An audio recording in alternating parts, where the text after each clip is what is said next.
নমস্কাৰ বন্ধুসকল, আজি বনাবলৈ লৈছোঁ পাৰ মাংসৰ এটা ৰেচিপি। তাৰ কাৰণে দুটা পাৰ মাৰি থোৱা আছে। এতিয়া দুটা ভালকৈ চাফা কৰিব লাগিব। এতিয়া চাফা কৰাৰ পিছত জুইত পুৰি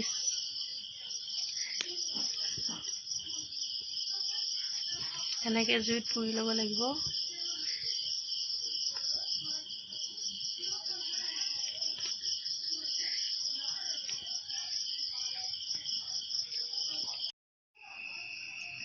এয়া পাৰ কাটি হ'ল। এয়া পাৰ মাংস ইমান ওলালে। এয়া আৰু পাৰ মাংসত দিবৰ কাৰণে এয়া এটা ডাঙৰ চাইজৰ পিঁয়াজ, দুটা আলু, দুটা কেঁচা জলকীয়া, 10 ফুটামান নহৰু।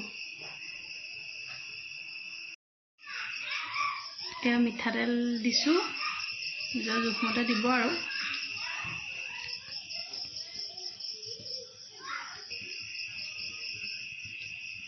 তেল গৰম হৈছে, এতিয়া ইয়াতে পিঁয়াজ দিছোঁ।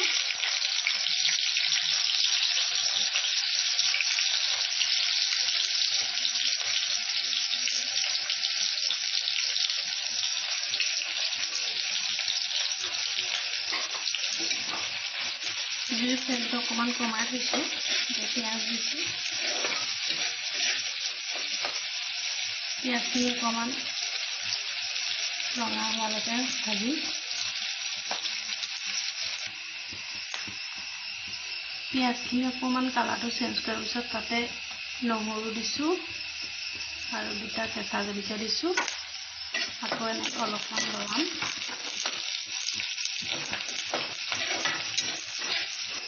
পিঁয়াজখিনি অকণমান কালাৰ চেঞ্জ কৰাৰ পিছত ইয়াত দিছোঁ এতিয়া জিৰা পাউডাৰ। নিজৰ জোখ কৰি দিব আপোনালোকে।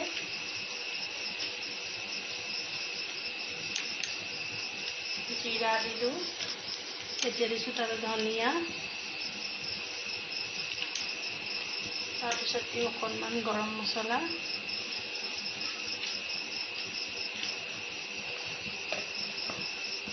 তাৰপিছতে দিওঁ নিজৰ জোখমতে অকণমান হালধি। এতিয়া অকণমান লৰাই দিছোঁ। মছলাখিনি অকণমান ভাজি লওঁ। জুইটো কম ফ্লেমতে ৰাখিছোঁ। এতিয়া ইয়াতে মাংসখিনি দি দিছোঁ।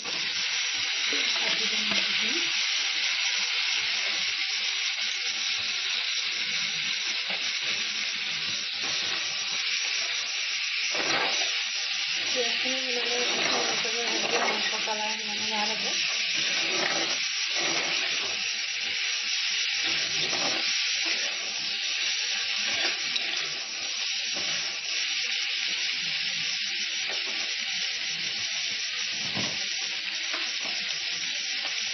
এতিয়া দিম আন্দাজ নিমখ,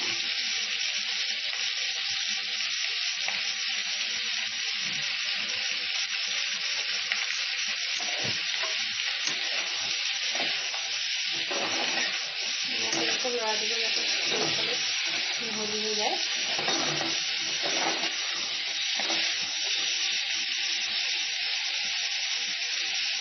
এয়া মাংসত দিবলৈ কৰি আছে গৰম পানী।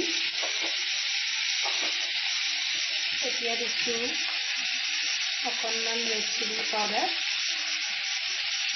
কালাৰটোৰ কাৰণে।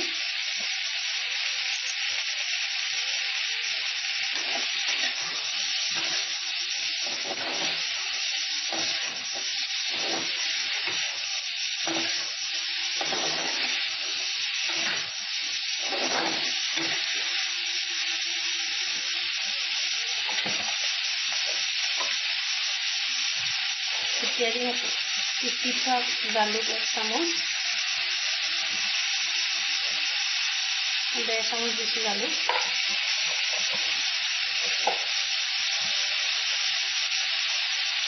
আৰু অকণমান দিছোঁ মিট মছলা।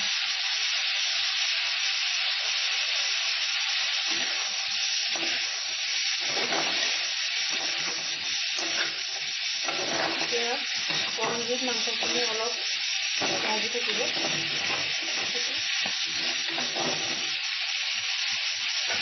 ঢাকি ভাজি থাকিব।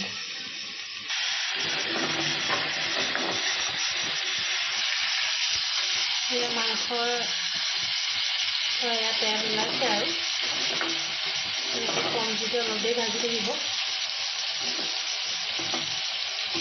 মাংসটো মানে ভাজিতে অলপ ভাজিতে খাবলৈ ভাল হয়।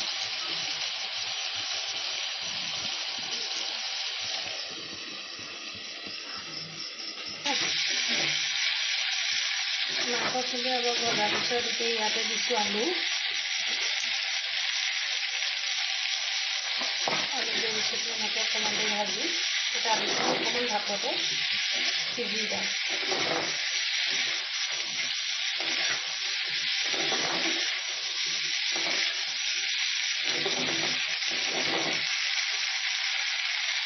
এই ভাজিটো দিছোঁ কালাৰটো অকণমান ধুল আৰু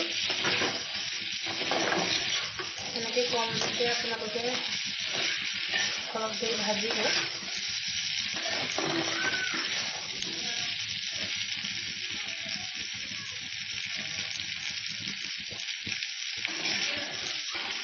এতিয়া ইয়াতে খৰিচা গৰম পানী দিছোঁ।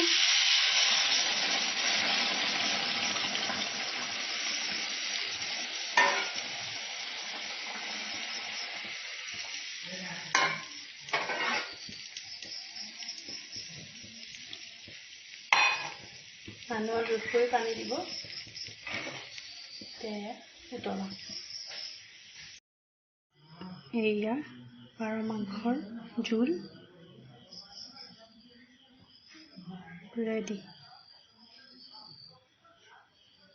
যদি ভিডিঅ'টো চাই ভাল পালে তেনেহ'লে আমাৰ চেনেলটো ছাবস্ক্ৰাইব কৰিব, লগতে লাইক কৰিব, কমেণ্ট কৰিব। Bye bye.